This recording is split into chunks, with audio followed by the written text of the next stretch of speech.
நீங்க 10 கிலோ போட்டீங்கன்னா மினிமம் உங்களுக்கு 1 டன் விதை மட்டும் கிடைக்கும். இவ்வளவு பயன்களையும் போக இல்ல 20 கிலோ போட்டீங்கன்னா 2 டன் விதை. சோ இது அதனால இதுக்கு பேரே மேஜிக் பீட்ஸ். அப்ப 4 மாசத்துல நீங்க செலவு பண்ணது 3000 ரூபா தான். 1 கிலோ 150 ரூபா. சப்போஸ் நீங்க 20 கிலோ போட்டுட்டீங்கன்னா 3000 ரூபா. இல்ல 10 கிலோ மட்டும் போட்டிருந்தோம்னா 1500 ரூபா. 1500 ரூபா போட்டு உங்களுக்கு 1 கிலோ வரல இல்ல 500 கிலோ வந்திருந்தாவே உங்களுக்கு 500 கிலோ நாங்க வந்து 80 ரூபாய்க்கு எடுத்துக்கிட்டாவே உங்களுக்கு எவ்வளவு வருது. இல்ல 1 டன் வந்திருந்தா இது 40,000 ரூபா. இல்ல 1 டன் நீங்க உங்களால எடுக்க முடிஞ்சிச்சு அப்படின்னு சொன்னா அதுல இருந்தே உங்களுக்கு 80,000 ரூபா வந்துருது. இவ்வளவு பயன்களையும் மீறி 10ல இருந்து 15 டன் தொழு உரம் போடணும்னு நம்ம யூஸ்வலா பண்ணிட்டு இருந்ததுதான். முன்னாடி எல்லாம் 10ல இருந்து 15 வண்டி தொழு உரம் போடுவாங்க. இப்போ ரெக்கமெண்டேஷன் அதுதான். ஆனா விவசாயிகள் எங்கள்கிட்ட அதுக்கு தான் மாடு இல்ல ஆடு இல்ல எங்களால அந்த அளவுக்கு பண்ண முடியாதுங்கிற மாதிரி சொல்லும்போது இதுதான் தொழில்நுட்ப வளர்ச்சி. அப்ப 10 டன் தொழு உரம் போடணும். இதோட 10 கிலோ விதையை போட்டுட்டீங்கன்னா அது 4 மாசத்துல மண்ணோட மண்ணா மக்கிரும். அதுதான் தொழு உரம். அதுக்காக தான் இது ரெக்கமெண்ட் பண்றோம். இது பச்சை உடனே உழுதுறக்கூடாது. அது நிறைய பேர் அந்த மாதிரி உழுதுறாங்க. தமிழ்நாட்டுல வந்து பூனைக்காளி சாகுபடி செய்யக்கூடிய விவசாயிகளுடைய எண்ணிக்கை அதிகரிச்சிருக்குன்னா அது காரணம் ஐஎச்ஆரும் நீங்களும் தான். தொடர்ந்து வந்து பூனைக்காளி சம்பந்தமா பேசிக்கிட்டே இருக்கீங்க. பூனைக்காளியில அப்படி என்னதான் இருக்கு? புதுசா பார்க்கக்கூடிய பார்வையாளர்களுக்கு நீங்க பகிர்ந்து கொள்ளக்கூடிய தகவல் என்ன? பூனைக்காளிங்கிறது ஒரு தொழில்நுட்பம் சொல்லியாச்சு. பட் இந்த தொழில்நுட்பம் எதுக்காக ரிலீஸ் பண்ண அப்படின்னு சொன்னீங்கன்னா அது வந்து ஒரு மருத்துவ செடிங்கிற நோக்கத்துலதான் இவ்வளவு நாள் பார்த்துக்கிட்டு இருந்தோம். இப்போ இன்னைக்கு நமக்கு தேவை வந்து அதோட மண்ணோட அங்ககத்தன்மைக்கும் இந்த தொழில்நுட்பத்தை யூஸ் பண்ணலாம் அப்படிங்கறத தான் நாங்க சொல்ல வர்ற கருத்து. இந்த புதுசா வர்றவங்களுக்கு என்ன சொல்றோம் அப்படின்னா இது வந்து ஒரு விதை பீன்ஸ் மாதிரி இருக்கும். இந்த விதையை நீங்க 4 மாசத்துல எடுத்துடலாம். திரும்ப விதை டு விதை அதோட லைஃப் சைக்கிளே 4 மாசம் தான். ஸோ இப்போ விதை போட்டதுல இருந்து திரும்ப விதை கிடைக்கிறதுக்கு 4 மாசத்துல வந்துடும். இப்போ இதுல மெயினா என்ன பண்ணணும்னா போட்டதுக்கு அப்புறம் இது வந்து கலையை கட்டுப்படுத்துறதுக்கு யூஸ் ஆகுது. திரும்ப அதான் சொல்றேன். இது வந்து படரும். சோ இது வந்து மல்ச்சின்னு சொல்லுவாங்க. 5 விதமான 5 பயன்களையும் சொல்லிடுறேன். அதனால இதுக்கு பேரே மேஜிக் பீன் வச்சிருக்கிறோம். 5 மேஜிக் அது பண்ணும். சோ அது முதல்வர் பண்றதோட மேஜிக் என்னன்னா செடி போட்ட உடனே மண்ணல்ல ஃபுல்லா படர்ந்துடுறது. உயிர் மூடாக்கு மல்ச்சா இருக்கு. சோ மல்ச் பண்றதுனால நமக்கு என்ன அட்வான்டேஜ் அப்படின்னா நீங்க களை கொல்லி யூஸ் பண்ண தேவையில்ல. கலையை கட்டுப்படுத்துறதுக்காக நீங்க வேற எதுவும் எக்ஸ்ட்ரா எஃபர்ட் போட தேவையில்ல. சோ முதல் அட்வான்டேஜ் கலையை கட்டுப்படுத்துறது. 2வது அட்வான்டேஜ் பண்ணி இது வந்து பசுந்தாள் மாதிரிதான் இது இருக்கும். ஃபுல்லா பசு. அதனால இதுக்கு பேரு வெல்வெட் பீன்னு சொல்றோம். சோ ஒரு பசு போர்வை பச்சை போர்வையை போத்துற மாதிரி இருக்கும். சோ அது என்ன பண்ணுது இந்த பசுந்தாள் உரம் என்ன செய்யணும் அதே மாதிரி பண்பு இதுக்கு இருக்கு. சோ வளிமண்டலத்துல நமக்கு தலைச்சத்து வளிமண்டலத்துல காற்றுல இருக்கிற தலைச்சத்தை கிரகிச்சு மண்ணுக்கு கொடுக்கும். நமக்கு தேவையான ஆக்சிஜன் எப்படி ஃப்ரீயா இருக்குதோ அதே மாதிரி இயற்கையாவே செடிக்கு தேவையான அந்த தலைச்சத்து இயற்கையாவே வளிமண்டலத்துல இருக்கு. பட் கிரகிச்சு கொடுக்கறதுக்கு ஒரு நுண்ணுயிரி வேணும். நுண்ணுயிரியோ இல்ல ஒரு செடியோ ஒண்ணு வேணும். தாவரம். இந்த தாவரம் வந்து அதை கிரகிச்சு கொடுக்குற அது 2வது அட்வான்டேஜ். 3வது அட்வான்டேஜ் என்னன்னா அது வெளியே தெரியாதது. எப்படி இந்த செடியோட தரைக்கு மேல இருக்கிற போர்ஷன் அது கிரீனா இருக்கிறது வளிமண்டலத்துல இருக்கிற தலைச்சத்தை கிரகிச்சு செடிக்கு கொடுக்குதோ பூமிக்கு கொடுக்குதோ அதே மாதிரி இந்த பூமிக்கு கீழே இருக்கிற வேர் பகுதி அதோட வேர் பகுதி பாத்தீங்கன்னா அந்த வேர் பகுதியில இருந்து சுரக்கிற அந்த திரவம் அந்த ஒரு வாசனை திரவம் என்ன பண்ணுதுன்னா மண்ணுக்குள்ளார ஒரு மிகப்பெரிய எதிரி பூச்சி செடிகளுக்கு எந்த மாதிரி சாகுபடி சென்ற விவசாயிகளுக்கு அப்படின்னு பாத்தீங்கன்னா நெமட்டோடு அப்படின்னு சொல்றது நூறு புழுங்க. அது ஏன் 100 புழுன்னா நூலை விட சின்னதா இருக்கும் அதோட திக்னஸ். சோ அதனால செடிக்குள்ளார எல்லாம் போய் எதுவும் பண்ண முடியாது. அந்த 100க்குள்ள இருக்கிற சைஸ் செடிக்கு அடியில இருக்கிற வேர்ல மட்டும் போய் ஓட்ட போட்டுட்டு வேருக்குள்ளாரையும் போகாது. வேர்ல ஓட்ட போட்டுட்டு அந்த வேர்ல இருந்து லீக் ஆகிற செடியோட சத்துக்களை எல்லாம் சாப்பிட்டு அதுதான் அது உயிர் வாழும். சோ அதனாலதான் இந்த நெமட்டோடு ப்ராப்ளம் வந்ததுனால நீங்க இப்போ விவசாயிகளுக்கு வந்து அது என்ன ப்ராப்ளம்னே தெரியாது. அவங்க கொடுக்குற எத்தனை ஊட்டச்சத்துக்கள் கொடுத்தாலும் அதை அவங்களால கண்டுபிடிக்க முடியாது. செடி வந்து வளரவே வளராது. சோ அதை வந்து அந்த 100 புழுவை கட்டுப்படுத்துறதுக்கான திரவத்தை இந்த செடி சுரக்குது. சோ இயற்கையாவே அந்த 100 புழுவை நீங்க இந்த தாவரத்தை இந்த சாகுபடி பண்றதுனால 2 தடவை 3 தடவை நம்ம அதை மேனேஜ் பண்ண முடியுது. 3வது அட்வான்டேஜ். 4வது அட்வான்டேஜ் இப்ப மெயினா இதை ரெக்கமெண்ட் பண்றது நாங்க எதுக்கு ரெக்கமெண்ட் பண்ணோம்னா அங்ககத்தன்மைக்கு. சோ அங்ககத்தன்மை என்னன்னா 1 கிலோ விதை போட்டுறது வந்து 1 டன் தொழு உரம் போடுறதுக்கு ஈக்குவல். சோ அந்த அளவுக்கு அங்கேயே அது மக்கிரும். நம்ம உழுவணுங்கிற அவசியம் கிடையாது. இது பசுந்தாள் உரம் மாதிரி நம்ம உழுதுறணும். அப்படி உழுதுட்டீங்கன்னா இதுல இருக்கிற அந்த தலைச்சத்து மட்டும்தான் உங்களுக்கு கிடைக்கும். இப்ப நான் சொன்ன அடுத்த 3 பயன்களும் உங்களுக்கு கிடைக்காது. அது வந்து நெமட்டோட செலவு அது பண்ண முடியாது. அப்புறம் அந்த அங்ககத்தன்மை தொழு உரம் ஒவ்வொரு தடவையும் ஒரு வருஷம் 10 இருந்து 15 டன் தொழு உரம் போடணும்னு நம்ம யூஸ்வலா பண்ணிட்டு இருந்ததுதான். முன்னாடி எல்லாம் 10 இருந்து 15 வண்டி இப்போ தொழு உரம் போடுவாங்க. இப்போ ரெக்கமெண்டேஷன் அதுதான். ஆனா விவசாயிகள் எங்கள்கிட்ட அதுக்கு தான் மாடு இல்ல, ஆடு இல்ல, எங்களால அந்த அளவுக்கு பண்ண முடியாதுங்கிற மாதிரி சொல்லும்போது இதுதான் தொழில்நுட்ப வளர்ச்சி. அப்ப 10 டன் தொழு உரம் போடணும். இதோட 10 கிலோ விதையை போட்டுட்டீங்கன்னா அது 4 மாசத்துல மண்ணோட மண்ணா மக்கிரும். அதுதான் தொழு உரம். அதுக்காக தான் இது ரெக்கமெண்ட் பண்றோம். இது பச்சை ஆன உடனே உழுதுறக்கூடாது. அது நிறைய பேர் அந்த மாதிரி உழுதுற அதுதான் யூஸ்வலா பசுந்தாள் உரம்னாவே உழுதுறது அப்படிங்கறதா இதுக்கு. பட் இந்த தொழில்நுட்பத்தை வரையிலும் இது நம்ம மெயினா ஆட் பண்றது அங்ககத்தன்மை அதிகப்படுத்துறதுக்காக. அங்ககத்தன்மை அதிகப்படுத்தினா அதோட லைஃப் சைக்கிள் அங்கேயே முடியணும். அதுவே மண்ணோட மண்ணா மக்கிரும். சோ அது இப்ப எத்தனை கிலோ போடுறீங்கன்னா அத்தனை டன் தொழு உரம் ஆகி அது மண்ணோட மக்கி அந்த தொழு உரம் தான் ஒரு அங்ககத்தன்மை, அந்த ஆர்கானிக் கார்பன் சொல்ற அளவை ஒரு வருஷத்திலே பண்ணாது ஒரு 2-3 தடவை போட்டோம்னா அது அங்ககத்தன்மை ஆர்கானிக் கார்பன் கண்டென்ட் அதிகப்படுத்தி கொடுக்கும். இது 4வது அட்வான்டேஜ். 5வது அட்வான்டேஜ் எதுக்கு இது மேஜிக் பீன் வச்சிருக்கோம்னா எதுவுமே எக்கனாமிக்ஸ் தான். இப்ப என்ன பண்ணீங்கன்னா நம்ம 1 கிலோ இது நான் 150 ரூபாய்க்கு கொடுக்குறோம். நீங்க 10 கிலோ போட்டீங்கன்னா மினிமம் உங்களுக்கு 1 டன் விதை மட்டும் கிடைக்கும்.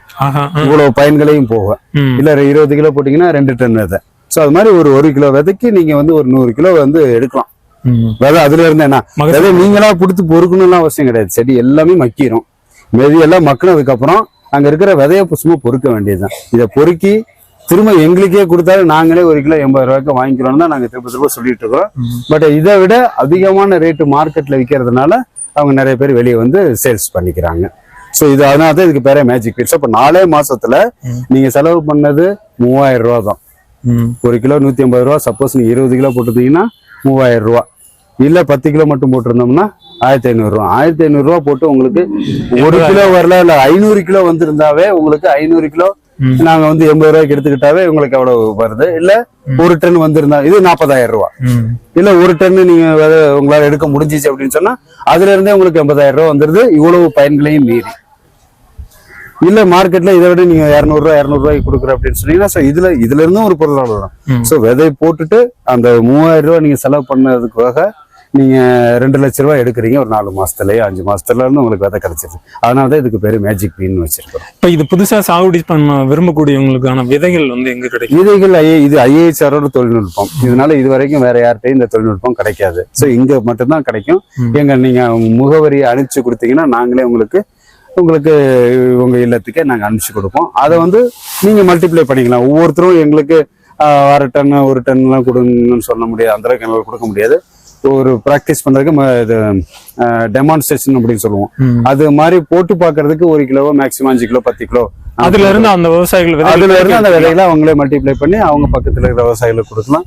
இல்ல திரும்பவும் எங்களுக்கே கொடுத்தாலும் நாங்களும் வாங்கிக்குவோம். இதுதான் அதுல உள்ள மெயின் சிறப்பு. இப்ப கடந்த ஜூன் 1ஆம் தேதியில இருந்து பாத்தீங்கன்னா நீங்க அந்த மண்வளம் மீட்புக்காக தொடர்ந்து IHR மூலமா கேம்பெயின் எல்லாம் பண்ணிட்டு இருக்கீங்க. அந்த கேம்பெயின் பற்றி சொல்லுங்க. ஓகே, இப்ப சென்ட்ரல் கவர்மெண்ட்ல இருந்து எல்லாருமே டிசைட் பண்ணிட்டாங்க. ஸ்டேட் கவர்மெண்ட் இருந்தாலும் எந்த கவர்மெண்ட் இருந்தாலும் இப்ப விவசாயம் தான் வரணும் அப்படிங்கறது ஒரு இதுக்கு வந்துருச்சு. பிளஸ் விவசாயத்துல மெயினா பார்க்க போனீங்கன்னா மண்வளம் இல்லாத விவசாயம் பண்ண முடியாதுங்கிற ஒரு இதுக்கு எல்லாரும் வந்துட்டாங்க. அப்ப மண் வளத்தை பாதுகாக்கணும், மண் வளம் நல்லா இருந்துச்சுன்னா தான் மற்ற எல்லா தொழில்நுட்பங்களும் கொண்டு போய் சேர்க்க முடியும்னு சொல்லிட்டு central government cath Bachao Abhiyan அப்படின்னு ஒரு ப்ரோக்ராம் போட்டுட்டு இந்தியா ஃபுல்லா இருக்கிற மத்திய அரசு நிறுவனங்கள் ஸ்டேட் மாநிலங்களோட இணைந்து ஒவ்வொரு நாளும் ஒவ்வொரு சயின்டிஸ்டும் ஒரு 5 வில்லேஜுக்கு போய் அங்க ஒரு 150 பேர்த்துக்காவது டெய்லி இது மாதிரி மண் வளத்தை டெஸ்ட் பண்ணுங்க. மண் வளத்தை டெஸ்ட் பண்ணி அந்த குறைகளுக்கு என்னென்ன நீங்க இயற்கை உரங்கள் போடலாம் அப்படிங்கறத பத்தி அந்த அறியாமையால இருக்கிறவங்களுக்கு ஒரு விழிப்புணர்வு முகாம் மாதிரி நடத்துங்க அப்படின்னு சொல்லி எங்களுக்கு சொல்லிருக்கு. அதுல இப்ப சென்ட்ரல் மினிஸ்டரும் இன்னைக்கு பங்கெடுத்துக்கிறாங்க. இது சென்ட்ரல் கவர்மெண்ட் ப்ரோக்ராம்னால எங்கெல்லாம் ப்ரோக்ராம் நடக்குதோ இன்னைக்கு IAHRல இந்த கேத்து பச்சாவோ அபியான்ங்கிற ப்ரோக்ராமுக்கு நம்ம மாண்புமிகு மத்திய தொழில் வளத்துறை அமைச்சர் HD குமாரசாமி அவங்க இருக்காங்க. அவங்க இன்னைக்கு வந்திருக்காங்க. கிட்டத்தட்ட 5 டிஸ்ட்ரிக்ட் ஃபார்மர்ஸ் 500 ஃபார்மர்ஸ் நாங்க சேர்த்து நாங்க இந்த ப்ரோக்ராம் பண்றோம். 2:30 மணிக்கு அவங்க வருவாங்க. இப்ப நீங்க பேசுறத பார்த்தா இப்போ அந்த நிகழ்ச்சியினுடைய மைய கருத்துக்கு இந்த பூனைக்காளி தான் ஒரு முக்கியமான அங்கம் வகிக்கும் அப்படிங்கிற மாதிரி தெரியுது இல்லையா? மண்வள மீட்பு அப்படின்னாவே பூனைக்காளி தான். மண்வள மீட்புக்கு பூனைக்காளி பிளஸ் அதை சார்ந்த தொழில்நுட்பம். இது மண் இருந்துச்சுன்னா தான் அதுக்கப்புறம் நீங்க எந்த தொழில்நுட்பம் போட்டாலும் அது வந்து வேலை செய்யும். அதான் அதோட மெயின் நோக்கம். சிறப்பு சார், ரொம்ப நன்றி. நன்றி, தேங்க்யூ. அனைவருக்கும் வணக்கம். இந்த ஒரு அருமையான நிகழ்வில் இந்திய தோட்டக்கலை ஆராய்ச்சி நிறுவனத்தின் கண்டுபிடிப்புகள், அங்கே என்னென்ன தொழில்நுட்பங்கள் நாங்கள் கண்டுபிடிச்சிருக்கோங்கிறத பற்றி எனக்கு ஒரு வாய்ப்பு கிடச்சிருக்கு பேசுகிறதுக்கு. இது என்னுடைய ஈசாவோடு சேர்ந்து நடத்துகிற 5வது கூட்டம். தாராபுரத்தில், சேலத்தில், நாகர்கோயில், ஹொசூர் அதெல்லாம் முடிச்சுட்டு இப்போ இந்த எங்கள் ஊர்லேயே, நானும் திருச்சியை சேர்ந்தவன், அதனால் எங்கள் ஊர்லேயே வந்து இந்த நிகழ்ச்சி வாய்ப்பை ஏற்படுத்தி கொடுத்த ஈசா கூக்குரலுக்கு முதற்கண் எனது நன்றியை தெரிவித்துக் கொள்கிறேன். 2-3 பேர் பேசிட்டாங்க எல்லாருமே. ஃபஸ்ட்டு ஸ்பேஸ் பேசுனதுலேருந்து எல்லாருமே பேசுனது வந்து அங்ககத்தன்மை பற்றி தான் ஆரம்பித்தாங்க. அங்ககத்தன்மை வேணும், அங்ககத்தன்மை வேணுங்கிறத 3 பேர் பதிவிட்டுட்டு போயிருக்காங்க. இந்த அங்ககத்தன்மையினால் ஐநா விருது கொடுத்துச்சின்னு சொல்லிட்டாங்க. எங்களுடைய தலைப்பு என்னென்னா, அங்ககத்தன்மை கொடுக்கறதுக்கு என்ன தொழில்நுட்பம் இருக்குது? அங்ககத்தன்மைக்கு தமிழ் அது அங்ககத்தன்மை, தமிழ் நல்ல ஒரு பேர் வச்சுருக்கிறாங்க. அங்கம் அப்படின்னா உடலில் ஒரு உறுப்பு. அங்கம் உடல் ஊனமுற்றோர்னு சொல்லிடுவோம். அங்கம் குறைஞ்சிருச்சுன்னா உடல் ஊனமுற்றோர். அதே தான் மண்ணுக்கும். ஸோ மண்ணில் அங்ககத்தன்மை குறைஞ்சிருந்தாலும் அதுவும் ஒரு ஊனமுற்ற மண், வளமில்லாத மண். அதுதான் அறிகுறி. அதுக்கு என்ன தொழில்நுட்பங்கள் அப்படிங்கிறத ஸ்லைட்ஸ் இப்போ ஏன்னா 30 நிமிஷத்தில் முடிக்க சொல்லியிருக்காங்க. எங்கள்கிட்ட நிறைய தொழில்நுட்பங்கள் இருக்குது. கிட்டத்தட்ட இந்த ஆராய்ச்சி நிறுவனம் ஆரம்பித்து 50-60 வருஷம் ஆயிடுச்சு. 300க்கும் மேற்பட்ட தொழில்நுட்பங்கள். அந்த தொழில்நுட்பங்களில் இன்றைக்கி பழங்கள் ரிலேட்டடாக என்னென்ன தொழில்நுட்பங்கள் இருக்குங்கிறத மட்டும் உங்களோட பகிர்ந்து கொள்ள விரும்புகிறேன். இப்போ இந்த ப்ரோக்ராம் ஆரம்பிக்கும் போது சொன்னாங்க, ஐயா இந்த மண் காப்போம் நிகழ்ச்சி ஆரம்பித்து இத்தனையோ வருஷம் ஆரம்பிச்சு அப்படின்ச்சு. போன தடவை இந்த ப்ரோக்ராம் நடந்தது நான் ஹொசூரில். சென்ட்ரல் அக்ரிகல்ச்சர் மினிஸ்டர் வந்திருந்தாங்க, நம்ம சத்குரு வந்திருந்தாங்க. இந்தோட பாதிப்பு என்னன்னு தெரியல. இப்போ சென்ட்ரல் கவர்மெண்ட்டில் ஜூன் 1ஆம் தேதியிலேருந்து ஜூன் 30ஆம் தேதி வரையிலும் ஒரு நிகழ்வு ஏற்பாடுபடுத்தியிருக்காங்க. அதுக்கு பேர் கேத் பச்சாவோ அபியான். அதாவது மண்ணை வந்து பாதுகாக்கணும், பூமி வளங்களை வந்து சேவ் த ஃபார்ம்லேண்ட் கம்பைன் அப்படின்னு ஒரு கம்பைன். எல்லா சயின்டிஸ்ட்டும் டெய்லி ஒரு 5 வில்லேஜுக்காவது போய் ஒரு 150 ஃபார்மர்ஸ்க்காவது இந்த இன்ஃபர்மேஷனை கொடுக்கணும். என்ன இன்ஃபர்மேஷன் கொடுக்கணும்னா, மண்ணோட வளத்தை எப்படி பாதுகாக்கிறது, அந்த மண் வளத்துக்கு தேவையான தொழில்நுட்பங்கள் என்ன இருக்குங்கிறத போய் சொல்லணும். ஸோ இந்த ஒரு நிகழ்வை நான் அதையும் சேர்த்து பயன்படுத்துகிறதுக்கு விருப்பப்படுறேன். Thanks for the opportunity. Next, இதுதான் எங்களுடைய முதல் தொழில்நுட்பம், மண்ணோட அங்ககத்தன்மை. இயற்கையிலேயே இந்த தொழில்நுட்பத்தை நம்ம சித்த விவசாயிகள் யூஸ் பண்ணிகிட்டு இருக்கிற, சித்த ஃபார்மாலிசியில் யூஸ் பண்ணிகிட்டு இருக்கிறாங்க. அது எதுக்கு யூஸ் பண்ணுறாங்க அப்படிங்கிறதெல்லாம் செகண்டரி. பட் நாங்கள் எதுக்கு இந்த தொழில்நுட்பம் சொல்கிறோம், ஏன்னா இந்த மேஜிக் பீன் அப்படிங்கிறது வந்து வெல்வெட் பீன் அப்படின்னு சொல்லுவாங்க. இங்கிலீஷ் நேம் வந்து முக்குனா, தமிழில் இதுக்கு பேர் பூனைக்காளி. இதுதான் தொழில்நுட்பம். இப்போ நம்ம சார் சொன்னார் இல்லைங்களா, அவங்க சொன்னது எல்லாமே இப்படி, இதுதான் மெயின் கான்செப்ட். மண்ணோட நேரடியான சூரிய ஒளி உள்ளார வரக்கூடாது, அதை தடுக்கணும். இதுதான் இது பண்ணுறோட முதல் வேலை. பார்த்தாவே தெரியுது உங்களுக்கு, இது ஸ்ப்ரெட் ஆகிரும். இது போட்டிட்டிங்கன்னா இதுதான் தொழில்நுட்பம். இதுக்கு பேர் அர்கா சூப்ரா அப்படிங்கிற ஒரு வெரைட்டி. இதை மேஜிக் ஃபேன் ஃபார்ஸா, இது வந்து மெடிசனல் பிளான்ட். மெடிசனல் பிளான்ட்னா எல்டோப்பா அப்படிங்கிற ஒரு மருந்து இதிலேருந்து எடுக்கிறாங்க பார்க்கின்சன் டிசீஸ்க்கு. ஸோ இது ஒரு மருத்துவ செடி. மருத்துவ செடியை தான் இந்த தோட்டக்கலை ஆராய்ச்சி நிறுவனத்தில் நாங்கள் ரிலீஸ் பண்ணோம். பட் இன்னைக்கு இந்த கேத் பச்சாவோ அபியானுக்கு இந்த ஒரு தொழில்நுட்பம், எல்லோரும் நிறைய பேர்த்துக்கு இயற்கையில் இந்த அங்ககத்தன்மை அதிகப்படுத்துறதுக்கு என்ன தொழில்நுட்பம் அப்படின்னு கேட்டிங்கன்னா சுற்றி வளைச்சி தான் பேச முடியுமா, டைரெக்டாக அதுக்கு ஆன்சர் வர முடியாது. ஸோ இது வந்து 1 கிலோ போடுறது வந்து 1 டன் தொழு போடுறதுக்கு ஈக்குவல். 1 கிலோ விதை வந்து 150 ரூபா தான். இதோட ஃபஸ்ட் அட்வான்டேஜ் பார்த்திங்கன்னா, இது அந்த செடியோட பேர், சயின்டிஃபிக் நேம். 2வது ஸ்லைட். முதல்ல இதோட வேலையே ஸ்ப்ரெட் ஆகிரும், மண்ணை ஃபுந்து கவர் பண்ணுது. ஒரு மல்ச் பண்ணுறதுனால இதை மீறி வேறு ஒரு களைகள் வளர முடியாது. இங்கே பார்த்தீங்கன்னா இதுவும் தென்னை மரத்தில் போட்டுறது தான், பொள்ளாச்சி ஏரியாவில் போட்டது இந்த எக்ஸ்பெரிமெண்ட். ஸோ ஃபஸ்ட்டு என்ன பண்ணுது, அவங்க சொன்ன மாதிரி நம்ம அட்மாஸ்பியரில், வளிமண்டலத்தில் 70% நைட்ரஜன் இருக்குது. நம்ம தேவையில்லாத கெமிக்கல் வாங்கி போடணுங்கிற அவசியம் இல்லை. இந்த மாதிரி தாவரங்கள், இந்த மாதிரி டெக்னாலஜி நம்ம யூஸ் பண்ணோம்னாவே அந்த தலைச்சத்தை வந்து ஃபிக்ஸ் பண்ணும். முதல் அட்வான்டேஜ். 2வது அட்வான்டேஜ் பார்த்திங்கன்னா, இதில் இருக்கிற அந்த ரூட்டு, வேரில் இருக்கிற சுரக்கிற திரவம் பார்த்தது 100 புழுன்னு சில இதெல்லாம் இருக்குது. அந்த 100 புழுவெல்லாம் கட்டுப்படுத்துறதுக்கு மருந்து கிடையாது, எல்லா மருந்தும் பேன் பண்ணிட்டாங்க. ஸோ இப்போ இயற்கையாகவே அந்த 100 புழுவை கட்டுப்படுத்தணும்னா இந்த மாதிரி தொழில்நுட்பங்கள் யூஸ் பண்ணிங்கனாவே அந்த மாதிரி 100 புழுவை கட்டுப்படுத்திடலாம்.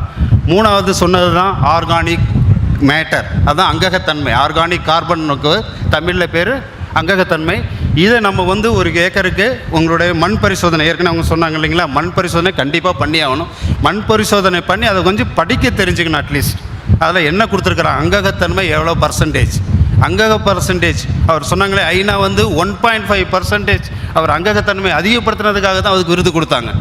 அப்போ அங்ககத்தன்மை அதிகப்படுத்துறதுக்கு இந்த மாதிரி தொழில்நுட்பங்கள் யூஸ் பண்ணலாம். அது எவ்வளோ இருக்கணும் அப்படின்னா, ஒரு சாயில் கிட்டத்தட்ட அட்லீஸ்ட் 1% நம்ம கொண்டு வரணும். சுதந்திரம் வாங்கும்போது நம்ம சத்குருவே நிறைய பேசியிருப்பாங்க இதை பற்றி, அங்ககத்தன்மையை பற்றி. அங்ககத்தன்மை மண் மட்டும் முக்கியம் இல்லை, அங்ககத்தன்மை மனுஷங்களுக்கும் முக்கியம், மரத்துங்களுக்கும் முக்கியம், எல்லாத்துக்குமே அதுதான் பேசிக். ஏன்னா இப்போ எல்லாத்துக்கும் உயிர் வாழ தேவையானது ஆக்சிஜன் தான் எல்லோரும் சொல்லுவாங்க. ஆனால் அந்த உடம்புங்கிற கார்பன் அங்ககம் இருந்தால் தான் அந்த ஆக்சிஜனை உள்வாங்கி வெளியே விடும். அதே மாதிரி தான் மண்ணிலையும் அந்த அங்ககத்தன்மை இருக்கும்போது தான் நீங்கள் கொடுக்குற மற்ற சத்துக்கள் அதை எடுத்து கிரகிச்சு செடிக்கு கொடுக்க முடியும். ஸோ இதுதான் ஒரு தொழில்நுட்பம். இதில் பார்த்திங்கன்னா ஒரு 4 மாதத்தில் இந்த பயிர் வந்து விளைஞ்சி அந்த மண்ணுக்கு உரமாகி திரும்ப வந்து அந்த விதையும் நமக்கு கிடச்சிரும். விதையை வந்து நம்ம பொறுக்கி கொடுத்துக்கலாம். நானும் கிட்டத்தட்ட 10 ஆண்டுகளாக சொல்லியிருக்கேன், இந்த விதையை நாங்கள் 150 ரூபாய்க்கு கொடுக்குறோம், நீங்கள் எங்களுக்கே திருப்பி கொடுங்க, நாங்கள் 80 ரூபாய்க்கு வாங்கிக்கிறோன்ட்டு. யாரும் எந்த ஒரு விவசாயி இது வரைக்கும் எங்களுக்கு திருப்பி கொடுத்ததே இல்லை. ஏன்னா திரும்ப அதை விட அதிகமான ரேட்டு மார்க்கெட்டில் இருக்கிறதுனால, சித்த வைத்தியத்துக்குலாம் அது யூஸ் பண்ணுறதுனால வெளியே தான் சேல்ஸ் பண்ணிகிட்டு இருக்கிறாங்க. ஸோ எங்கள்கிட்ட அந்த சீடு வில்லேஜ் கான்செப்ட்னு வச்சுருக்கோம். நீங்கள் எங்கள்கிட்ட இந்த விதையை வாங்கி பயிர் பண்ணிவிட்டு உங்கள் மண் வளத்தை பதிக்கிட்டு அந்த விதையை நீங்கள் கொடுங்க, இல்லை பக்கத்து விவசாயிகள் கொடுங்க. இது 1வது தொழில்நுட்பம். 2வது செகண்ட் அடுத்த தொழில்நுட்பம் அவங்க சொன்னாங்க இல்லைங்களா, ஃபஸ்ட்டு நம்ம செய்ய வேண்டிய வேலையை செஞ்சு இப்போ மண்ணில் இப்போ எல்லாத்துக்குமே இங்கே இருக்கிற 5000 பேர்த்துக்கிட்டையுமே மொபைல் இருக்கும். இந்த 5000 பேர்த்தோட மொபைலில் இன்றைக்கி நெட்வொர்க் ஒரு மாதம் இல்லை, இல்லை ஒரு நாள் ஃபுல்லாக இல்லை அப்படின்னா மொபைல் யாரும் வச்சுருக்க வேண்டிய அவசியமே கிடையாது. மொபைல் இருக்கணும்னா நெட்வொர்க் இருக்கணும். இதே கான்செப்ட் தான் மண்ணிலையும். மண்ணில் அந்த அங்ககம்ங்கிறது ஒரு மொபைல் மாதிரி. இந்த நுண்ணுயிர்கள் அர்க்கா மைக்ரோபியல் கன்சார்சியாங்கிறது, அர்க்காங்கிறது எங்களுடைய பிராண்ட், மைக்ரோபியல் கன்சார்சியாங்கிறது மைக்ரோப்ஸ், நுண்ணுயிர்களின் கலவை. 3 நுண்ணுயிர்களை அதை வந்து கலவையாக சேர்த்து ஒரு தொழில்நுட்பத்தை வெளியிட்டிருக்கோம். ஸோ இந்த நுண்ணுயிர்கள் தான் நெட்வொர்க். அதனால தான் இப்போ என்ன சொல்கிறாங்க, இயற்கை வேளாண்மையில் க்ளீன் கல்டிவேஷன் வேணாம், க்ரீன் கல்டிவேஷன். க்ரீனாக இருந்துச்சுன்னா தான் நுண்ணுயிர்கள் உயிரோடு இருக்கும். நுண்ணுயிர்கள் நிறைய இருந்துச்சுன்னா தான் மண்ணில் நெட்வொர்க் இருக்கும். மண்ணில் நெட்வொர்க் இருந்துச்சுன்னா அதுக்கு தேவையான சத்தை அதுவே கிரகிச்சுக்கும். Simple concept. ஸோ இந்த தொழில்நுட்பம் தான் அர்க்கா மைக்ரோபியல் கன்சார்சியா. இந்த தொழில்நுட்பத்தில் இதுலேயும் 5 பயன்கள் இருக்குது. இதில் வந்து நைட்ரஜன் ஃபிக்ஸிங் பாக்டீரியா அப்படிங்கிற ஒரு தொழில்நுட்பம் போட்டிருக்கோம். 2வது பாஸ்பரஸ் மொபிலைசிங் பாக்டீரியா அப்படிங்கிற ஒரு தொழில்நுட்பம், பொட்டாஸ் சாலிபுலைசிங் பாக்டீரியா. ஸோ இந்த 3 நுண்ணுட்ட சத்துக்களுக்கு தேவையான பாக்டீரியா இயற்கையாகவே இருக்குது. அதை வந்து தொழில்நுட்பமாக கன்வெர்ட் பண்ணி ஒரு டெக்னாலஜியாக ரிலீஸ் பண்ணியிருக்கோம். இதுதான் அந்த 2வது டெக்னாலஜி. ஸோ இதுதான் இந்த மண் வளத்துக்காக IIHRலேருந்து, இந்திய தோட்டக்கலை ஆராய்ச்சி நிறுவனத்திலிருந்து ரிலீஸ் பண்ண 2 தொழில்நுட்பங்கள் மண்ணோட வளத்தை பாதுகாக்கிறது. Next please.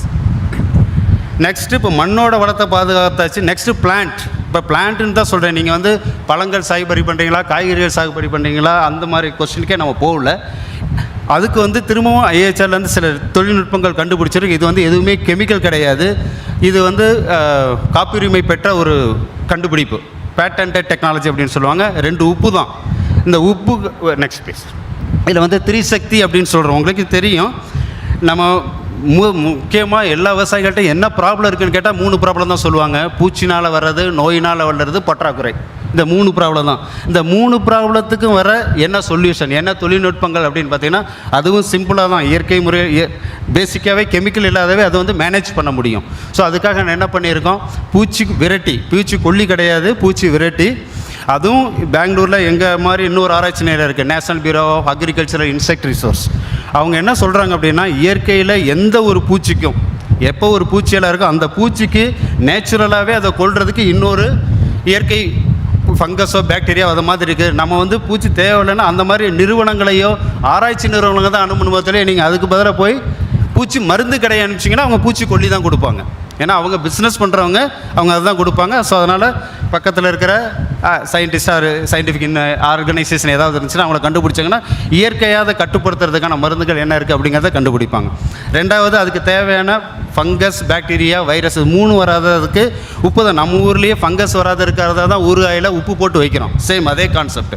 அதே மாதிரி கொரோனாவுக்கு வராத இருக்கிறது கூட நம்ம சானிடைசர் சால்ட்டு தான் யூஸ் பண்ணோம். அதே மாதிரி செடியிலையும் ஃபங்கஸ் பாக்டீரியா வராது இருக்கிறதுக்காக சானிடைசர் சால்ட் அப்படிங்கிற ஒரு 2 சால்ட்டை நாங்கள் கண்டுபிடிச்சிருக்கோம். 1 கிராம் பர் லிட்டர்.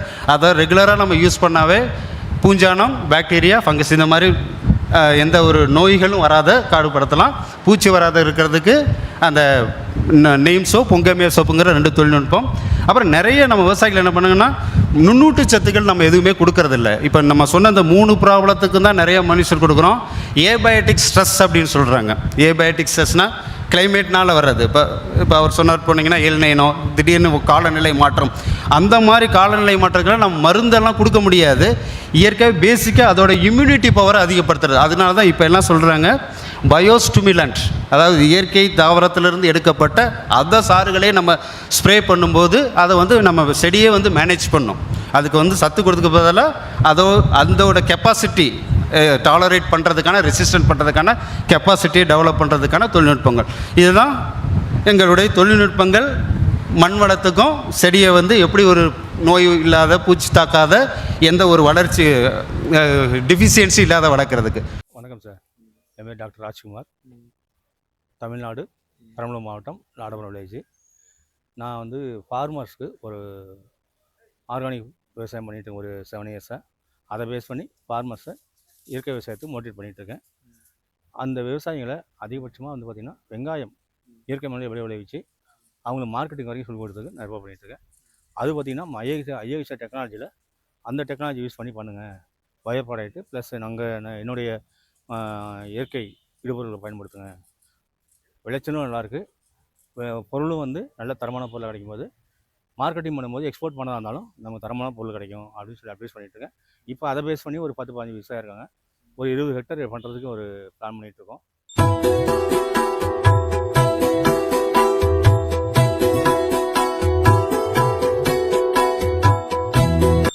இந்த இந்திய தோட்டக்கலை ஆராய்ச்சி நிலையம் அப்படிங்கிறது பார்த்தீங்கன்னா இந்தியாவில் இருக்கக்கூடிய தோட்டக்கலை பயிர்களின் புனித தலம். இந்தியாவில் இருக்கக்கூடிய ஒவ்வொரு விவசாயியும், தோட்டக்கலை பயிர் செய்யக்கூடிய விவசாயிகள் கட்டாயம் வாழ்க்கையில் ஒரு முறையாவது இந்த இடத்துக்கு பார்க்கணும். அந்த அளவுக்கு தோட்டக்கலை பயிர்களுக்கு உண்டான நிறைய விஷயங்கள் வச்சிருக்காங்க. விவசாயிகள் இதை பார்த்து பயனடையும்.